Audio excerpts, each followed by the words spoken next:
This government meeting is brought to you by Eastworks and our local cable subscribers.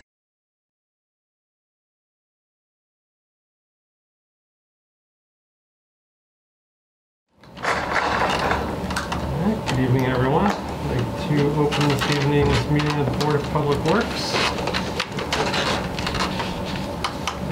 for October 5th at 5:11 p.m. Anybody care to second that? Second, sure. We'll do roll call. Thomas Salisbury. Yes. David Paxton. Yes. Steve Lippman. Yes. We have first item on our agenda is public speak. If anyone care to speak on the agenda. Item number 2, we are not expecting the mayor this evening. All right, item number 3, approval of the September 21st, 2022 minutes. Does everyone review what was sent out? I reviewed them. They look fine. I will make a motion to approve the minutes as received. Second. Okay. Thomas Salisbury. Yes. David Paxton. Yes. Steve Lippman. Yes. All in favor? Motion carries. Item number 4, does anyone on the board wish to discuss the resetting any further other than Greg's presentation later, or our planned agenda or our planned timeline for presentation to the public? Nope, I think our plan is the plan. I agree with that. I second that.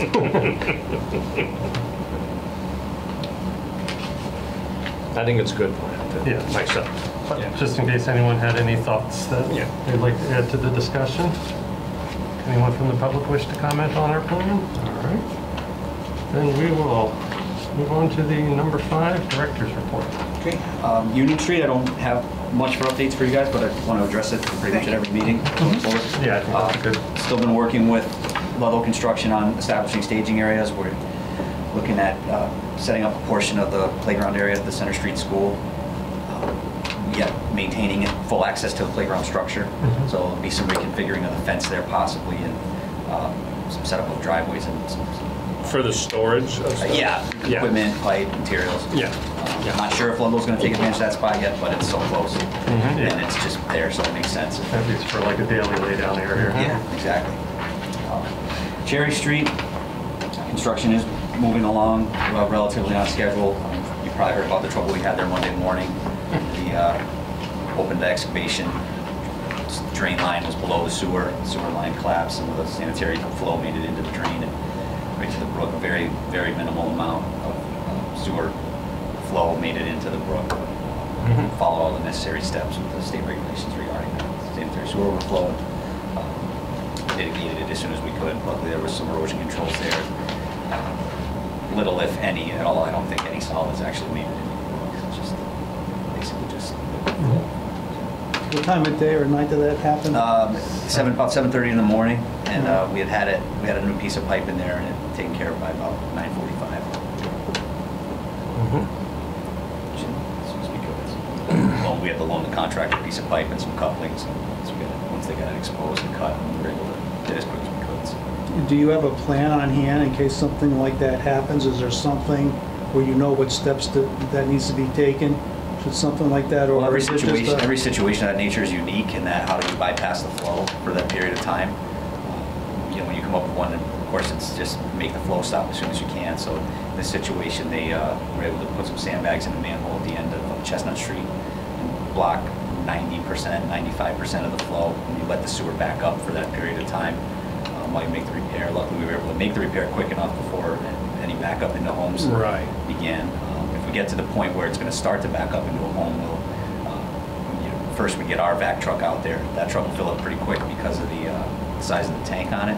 But then I have a couple septic companies we usually work with that will come running when we need help and start backing. We'll have 2 or 3 trucks there. It's our truck while they go to dump and back and forth to keep the flow off while we get a repair in.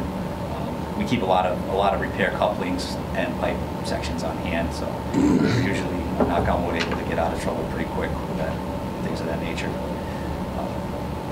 We also, in this situation where it was able to flow into a surface water, it triggers some of the new regulations in 314 CMR that ventilation and Yep. things like that. So kind of made a larger event out of it than it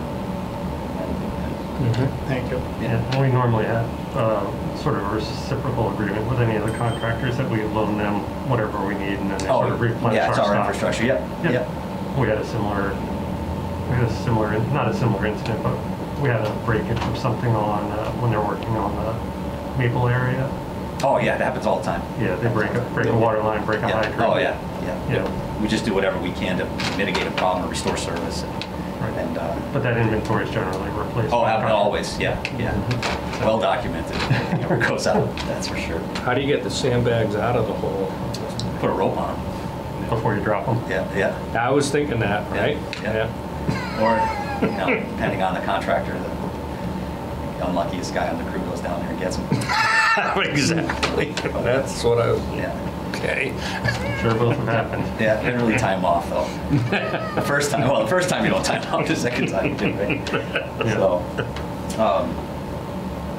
that's basically it for Cherry Street. We've contracted with a company called Capital Recycling to deal with a backlog that we have of street sweepings that has been accumulating at the Highway Department for several years. Disposal of street sweepings is fairly regulated. We had to have the pile tested, and it met the requirements to make it into a landfill in Clinton, Mass.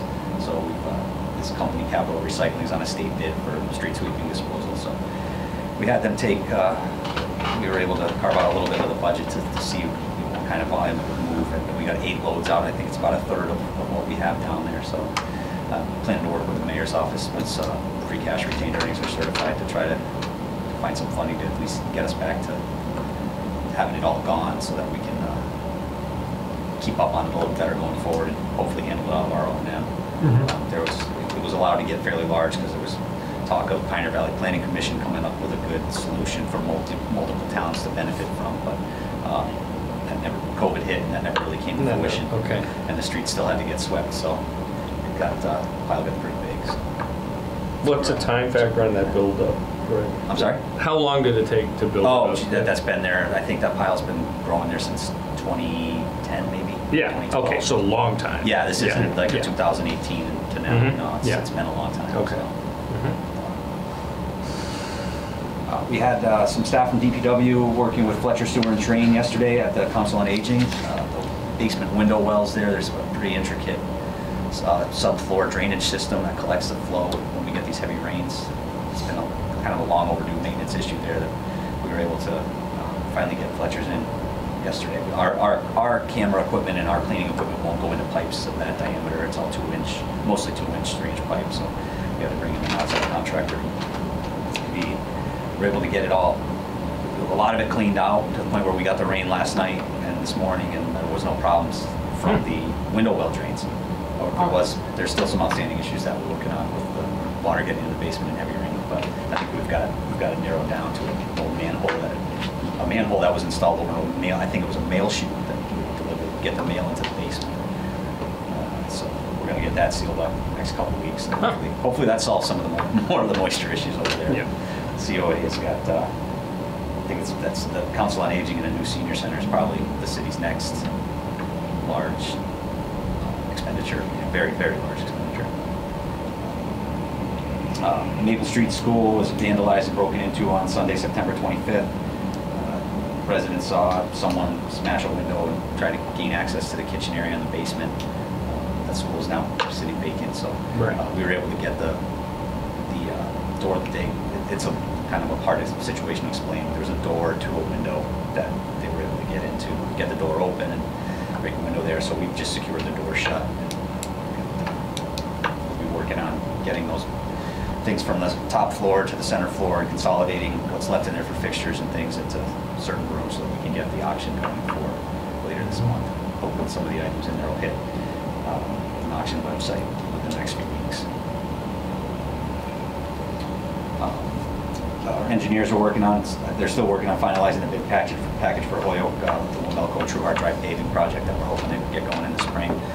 There's some details, intricacies there with VHB did some of the design, and our Dan and Diane, our engineers, did another portion. So just merging it all into one project to get out to bid is taking a little bit more time than we thought, so like hoping to get that out in the next couple of weeks. And I'll be working on multiple supplemental appropriations for our budget for this year. Funding to cover the maintenance of the vacant school buildings. This will be one large one. Funding a design of the water main and sewer main replacement on Northampton Street from West Street to Florence Road. Want to get out in front of any improvements that Mass DOT starts to make there. We know we're hearing they have a project in the works, and we own some utilities under there that will not be covered in there. Mass DOT owns the drain and the roadway. The city's responsible for the water and sewer mains. So currently the water main's very old, undersized through that area, and the size of the water main will limit what can be developed at the former Tasty Top parcel. So I've got a scope and fee together. We just need some funding, so I've been working with the mayor on finding ways to fund that. And, that's it for my director's report for tonight. Great. That'll be a big project, that. It will, yeah. Mass DOT will handle the brunt of it. The Yeah. water and sewer main replacement will be our portion. I'm sorry, did you mention any sort of timeline for that? Or? I don't have one right now. The state it has a project number. I know the state's working on it, but I don't believe that there's funding or date in place at this point. Just a project ID and discussion of it. So, Okay. what I want to do is just have us in the best, as ready as possible for when they are ready. That I'm not scrambling to try to find funding to design that water, because we can't let them do the road without they're doing water and sewer main through there. No, Yeah, because you had mentioned there's sort of a restriction there. There's a short 6-inch section. main from West Street to Florence Road. Yeah. It's 12-inch on both ends. So With a it's just- bottleneck. Yeah, it just never got done. So we found some spotty records that do show a small section of 12-inch, but even that would be cast iron from the 50s or 40s. So Right. it's gotta, we're gonna do it. We gotta do all of it. Oh, yeah. And, in the scope and fee I had prepared, we've got a lot of CCTV work to really get a good look at the sewer there, see if we can line it or if we need to replace it. It's pretty thorough, so Great. looking forward to getting that moving. No, that'll be a major. Yeah. Yeah. All right, if that is Great. any more discussion on Greg's report, if not, I'll move on to item number 6, Greg's presentation of the sewer section of the public workshop. All right, so similar to our last meeting, I had put a presentation together on the public water system. That is part of our water and sewer enterprise. So I put something similar together for the wastewater treatment facility and collection and wastewater treatment plant outfall. What I really did, some of the pictures are recent and things that that I've taken in the last couple of years, projects we did or failures we had. Others are really from Ty and Bond, Kleinfelder reports from the beginning of the Integrated Water Resource Management Plan as far back as 2015. So what I did was pull portions of presentations that have been done over the years and put them into one. I think the Integrated Water Resource Management Plan being a couple thousand-page document is kind of challenging for a member of the public to really get into and develop an understanding of our utilities and where things are really at. So basically what I put together here is just a description of the system and what it comprises the wastewater collection and treatment system. So, a lot of the slides that I'm using are from Kleinfelder and type stuff from the IWRP. So the wastewater treatment facility was originally constructed in 1949. There were some significant upgrades in 1973, 1987, and 1996. Nothing really significant since 1996, so coming up on 30 years before any real significant investment there. The wastewater system also consists of 18 municipal pump stations located at different areas throughout town. I have a slide coming up that'll show the locations of each of the 18 stations. The stations all vary in size and style. They're different designs based on the period of time when they were installed and the amount of service area they were designed to collect. But 14 of the 18 are over 40 years old. So what I also need to say when I bring this slide up is that this slide is from 2015.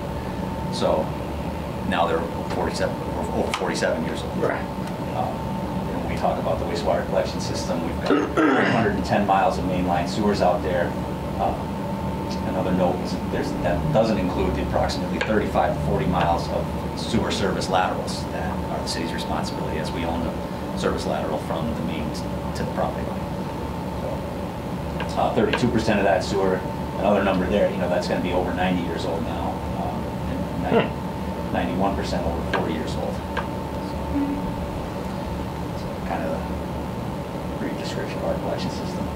So as I said, the wastewater treatment plant was originally constructed in 1949, some upgrades in 73, 87, and 96. In 1973, the facility was upgraded to provide secondary treatment with the addition of the grit building, aeration tanks, secondary settling tanks, chlorine contact tanks, vacuum filters, sludge dewatering, and they made some modifications to the control building. The upgrades in 1987 were sludge dewatering improvements, replacement of vacuum filters, and 1996 was construction of the headworks facility and the plant water pump station in new buildings at that time.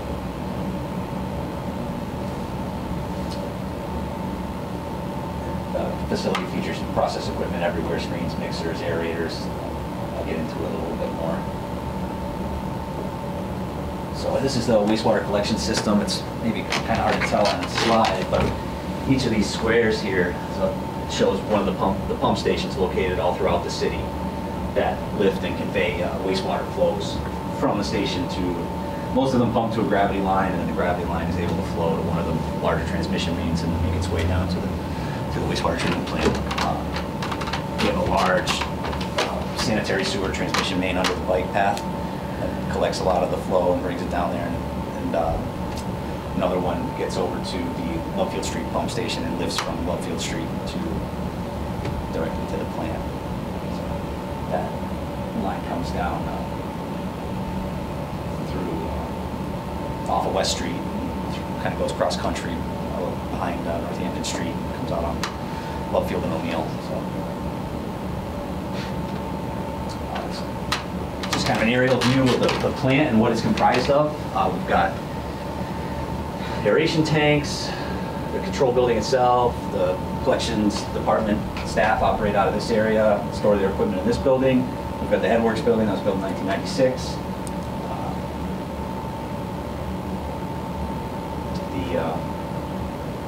Clarifiers, chlorine contact chamber, plant water building way at the back of the facility, and I'll get into some of the outfall pipes. So we've got the Manhan River outfall here, and the Connecticut River outfall. I don't know if this map shows it. So we're on the right? Yeah, okay, yeah. The Connecticut, this is the siphon section of the Connecticut River outfall. It's a siphon from the facility to about Fort Hill Road, and it transitions to a gravity pipe from Fort Hill Road along banks of the Oxbow, so it discharges the Connecticut River.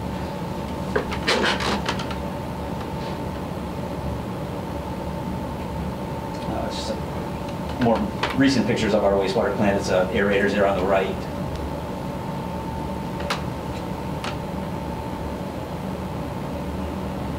So this is a map of the Connecticut River outfall pipe itself. This is such a large building, it was important to focus on this for a few minutes, as it's just one of the larger, more expensive items outlined in the IWRMP. As I mentioned in the previous slide, it's a siphon from the plant right about this area to about Fort Hill Road. It's 18-inch, and then it goes to 21 and 24-inch concrete pipe until it outfalls into the Connecticut River just south of the Oxbow. Each of these dots is a manhole structure access point located along the pipe, really right on the edge of the Manhan. So all of those structures and the bank that the pipe is installed in are can be affected by the flow of the river going up and down, and erosion that results from the Oxbow flooding. And we did have a failure at that point. Yes, we did. 3 years ago? Yes. So here we have a joint that failed on the outfall pipe. This is right in the bank between the bike path and the bank of the Oxbow. I was in a fairly difficult location to access. Luckily, it was, I think it was about late December when we noticed the ground was mostly frozen. We were able to get in there, seal up the joint. What this was caused by was a very, very old railroad infrastructure that brings drainage from Mount Tom underneath the bike path. The section of that had failed and allowed the water to kind of meander out of where it was supposed to be and undermine the pipe and then take out the joint. Most of the flow you can see here is actually the drainage coming around. The amount of flow from the outfall pipe was fairly minimal that came out in that rate. And this is one of the manhole structures, access points along the pipe on the trail there between the bike path and the oxbow. You can see the masonries. Over the years we've tried to continually repoint and keep it in pretty good shape, but you can't keep up. The rain gets in there and freezes, and it's very difficult to keep up with. So it runs almost 2 miles, 11,300 feet from the wastewater treatment plant to the Connecticut River, 3,600 feet of siphon, 7,700 feet of concrete pipe, and just the changing river levels, the ability of roots to infiltrate the pipe, and just erosion of those banks is really, things that it's really susceptible to that we need to very soon get in there and get a more, either line it. There's a lot of different possibilities for its replacement, but Do you have to rebuild all of those manhole access points, or? Reset them with cast structures, or? well, ideally, yeah, we put cast structures in there. Wow. Yeah, there's a lot. There's ways should be armored and.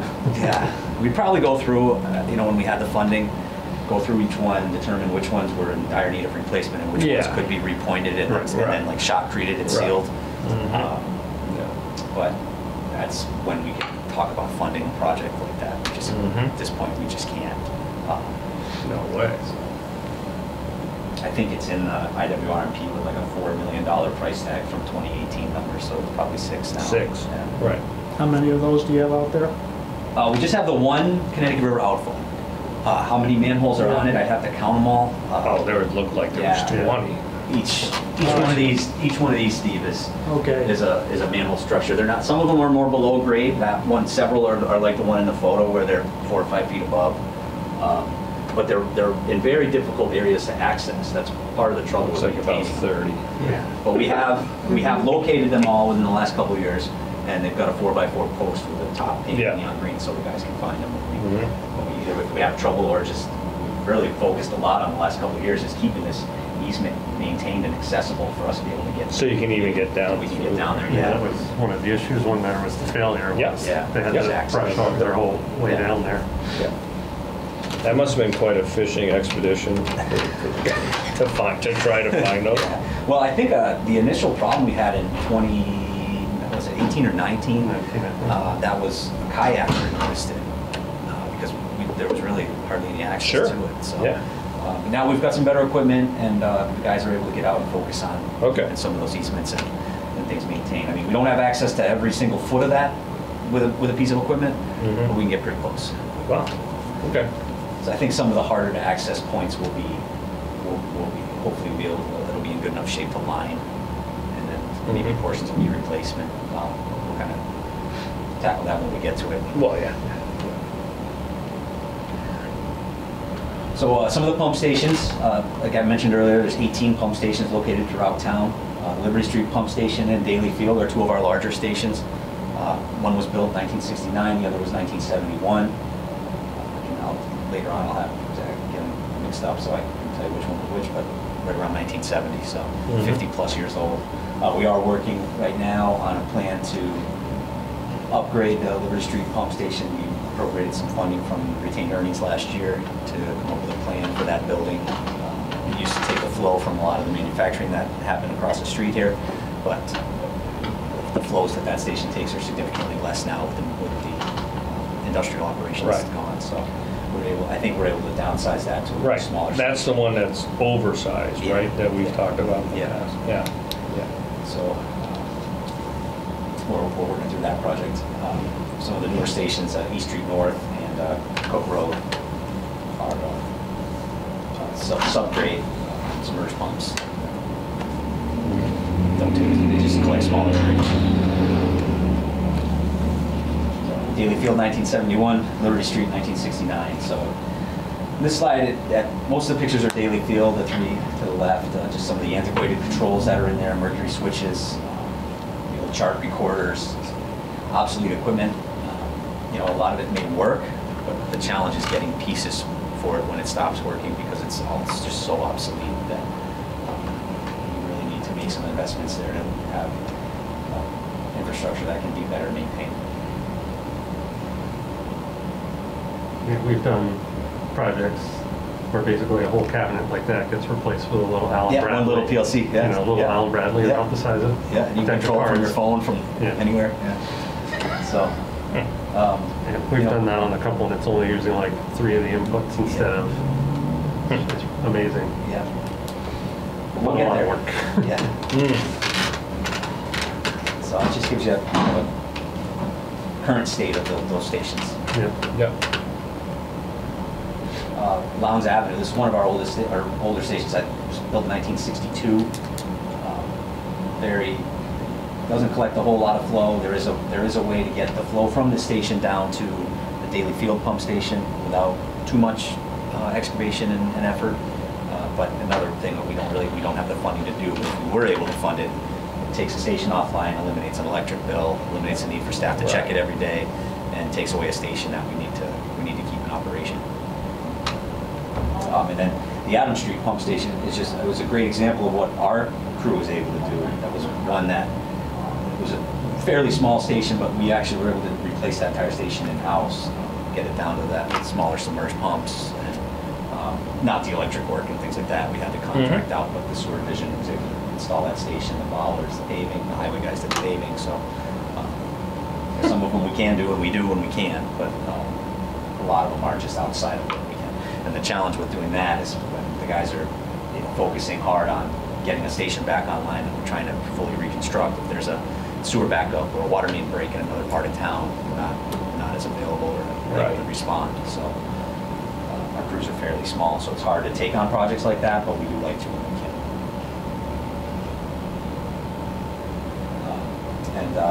It's the wastewater treatment collection system. So I thought this was an interesting note from the IWRMP that portions of the downtown area were constructed in the late 1800s. And these are streets that everyone in the town is familiar with that have a sewer on them that wasn't even constructed in the 1900s. So, and this is, I believe this was Maple Street. The gas company was coming through getting their new main in, and as they're digging, they're just exposing broken joint after broken joint after broken joint.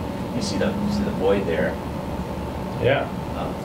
On our sewer infrastructure. So as other utilities would be the gas company or even underground electric go through and replace things, we're finding that these are the issues we have, and it's a great reason. Most of the reason why we haven't been able to pave Maple Street is we need to be able to fund the replacement of the sanitary sewer below it before we do that, because I was there. I think I took that picture, and that's what we can't pave over that. We've got to do. We've got to address it.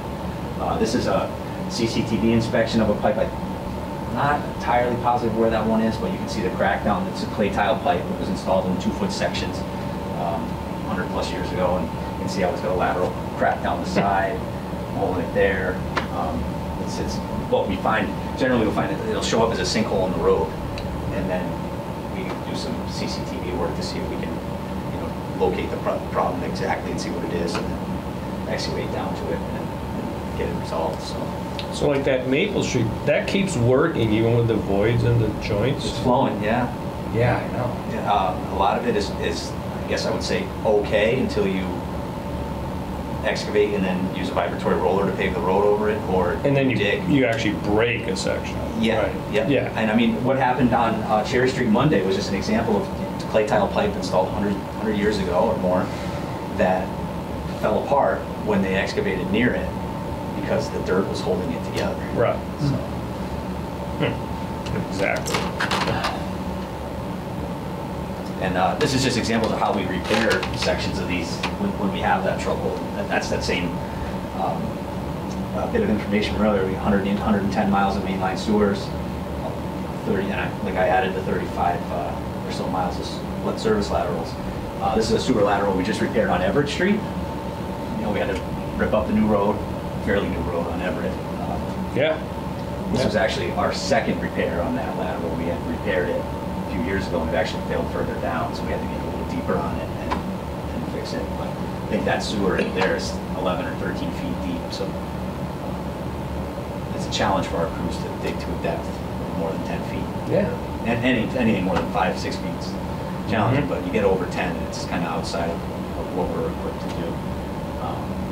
But some of those broken joints, if we can't couple on with a better piece of pipe, or it's going to disturb more or create a longer service interruption, we'll just seal it with concrete, hydraulic cement for the time being, until we get back in there to do some replacement. I think this is an example of just a strange size of pipe that we were able to sleeve and then seal up. So, this is basically what we've been doing to kind of make it work, but we really can't continue to operate the utilities in this manner. So we've got to start making some investments. And that's basically what I've got for the wastewater treatment plant and collection system. So, a lot of those old Easthampton foundry manholes, still some around town. I think that one's around the fire station.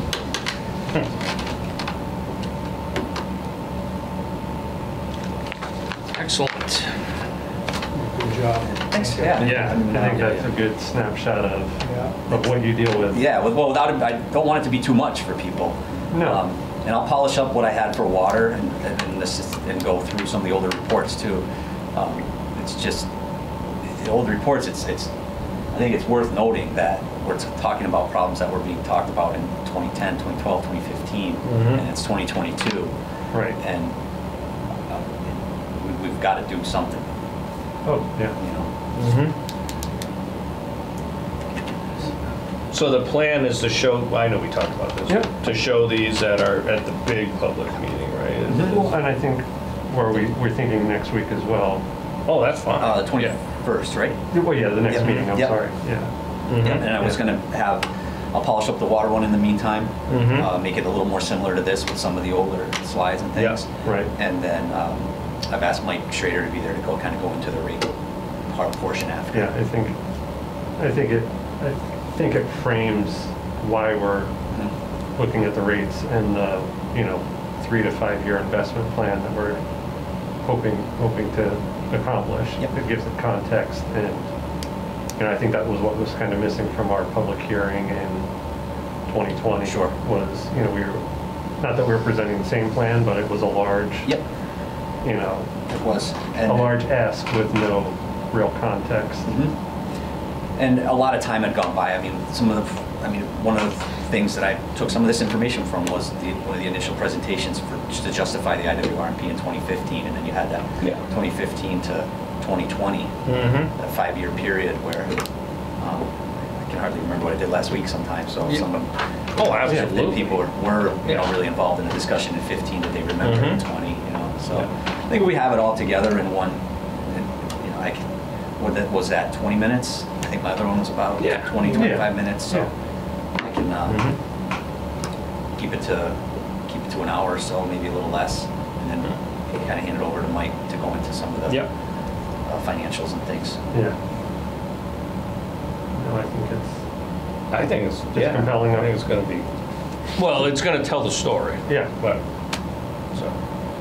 and I think we'll have to have a plan. We're going to get questions of how did it in the public hearing when we finally did sort of get across how bad it was and how long it had been since substantial investments had been made.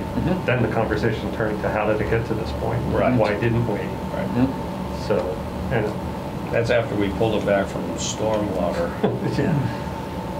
But yeah, that was just the priority of the city at the time, and the DPW at the time. I was talking to someone else about this the other day. It's just you have to think of the mentality of the people in town at a point in time, right, where a lot of the people that were here and lived here and built the city really depended on Stanholm and the dye works and things. Oh, absolutely. As those things closed and all these jobs disappeared, you put yourself in that frame of mind, like what are we going to do? And then, can we make these investments? And things are different. The city's in a different place than it was 15, 20 years ago. Right. 10 years ago. So, if you look at it, the wastewater treatment plant was built in the, say roughly 1950, and then in the 70s, and then basically every decade 70s, 80s, and 90s, there were substantial Some things were investment. done, yep. Mhm. And then that ceased, you Yes. know. Yeah. And we're basically looking to backlog the investments that should have come in 2000s to Yeah. 15s. Yeah. You know, we're a couple cycles out of, Yes. you know, Definitely. That's a so we good have point. ground to make up, Yeah. both in infrastructure and rates. So, Yeah. One leads to the other. yeah, can't have. All right, well, thank Very you good. for Yeah. pulling that together. No problem. Any discussion on any of the points we touched this evening? I'm good. Any public input? All right, well then I thank everyone for their time, and I'll make a motion to adjourn this evening's meeting. Second. Thomas Salisbury, Yes. Dan Gagnon, Yes. Steve Lippman, Yes. all in favor, motion carries. Next meeting is October 19th. This government meeting is brought to you by Eastworks and our local cable subscribers.